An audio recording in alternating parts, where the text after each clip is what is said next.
This is my elevator I made with my uncle. So I'm gonna start off with my materials. I got my base and top. Like I got the wood for the base of the top, and I had to get my frames and the wood for the box. So I just got all my wood out. I didn't know the measurements for everything yet, but I was working my way over there. So I needed my string and the hook. And I got my weights. Here at the back, I have a little piece. For to put the drill this in, that we had to put this into so we can hang the pulley. And our weights are here. So once I had all my materials ready, I had my nail. Also, you will need nails and a nail gun for this. And wood glue for the building, for gluing this together and nailing it in. So first we started off with the base and the top, because that relies on how big everything else has to be, like how long the frames have, like how big everything has to be to fit, right?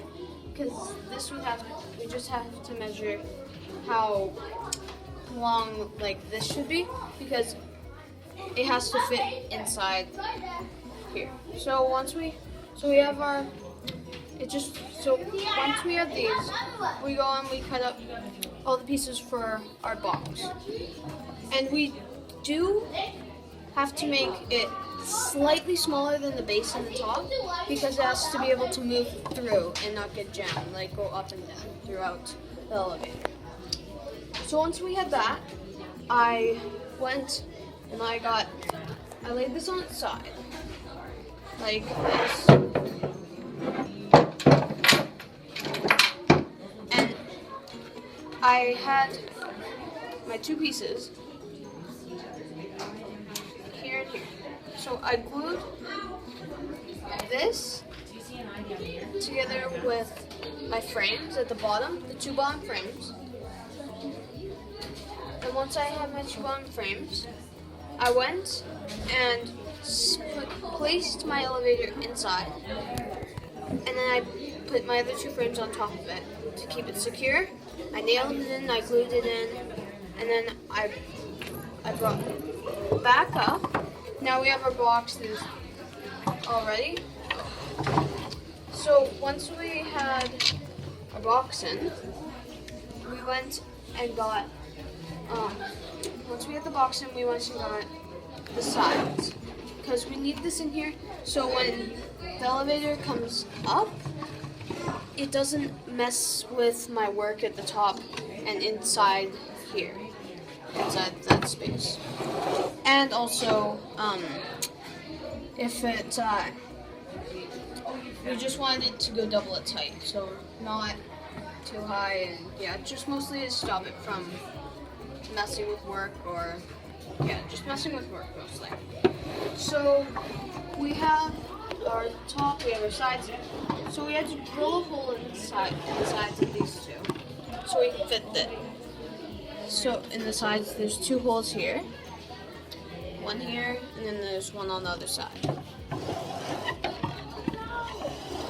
So once I had those, I went and got, I got a broom, and I actually chopped a good piece off of it to fit just a bit bigger than this, because we don't want it too long. And we had to put this nail through it so it didn't slide out or mess up anything in here, all my work inside. So I slid this through, and on this side here I put a screw into it with this. I got a piece of wood and I put a screw into it, and then I got the little bottom of the handle of the circle so it can turn and go up and down. And then I tied my rope around it in here. I went and made a little hole in the box to put my hook through. And I tied this into my hook, and it's up. And once I had all that done, I went and I let the glue dry a bit, and then I had to figure out how much this weighed, because I recommend weighing how much your box weighs before you get into putting it in, but I forgot to do that. So I had to guess the amount of weight. So I really don't know about mine, so I can't tell you that. So I just got my weights here, and they're fishing weights, yes, but it doesn't matter. It just has to weigh more than the box itself, because if you want to put stuff in it, it has to weigh a bit more. So once I had that, I had my elevate. I had to get, because to make it smooth and go up nicely instead of just hanging. And it was, when I was going up and down, it was going on top all the time. So I was trying to keep it up. I got a little piece to put here, and I also to drill to get my nail in, because this was gonna split. It wasn't strong enough, so we needed another piece. So we put this on, we drilled it in, we hung it here, and so it was smoother, and it doesn't go on top as much now because it's farther out. So now that it does that, I had it all done, and I had it finished, and it was all neat. And yeah, well, now that it's all done, listen to my presentation. Bye.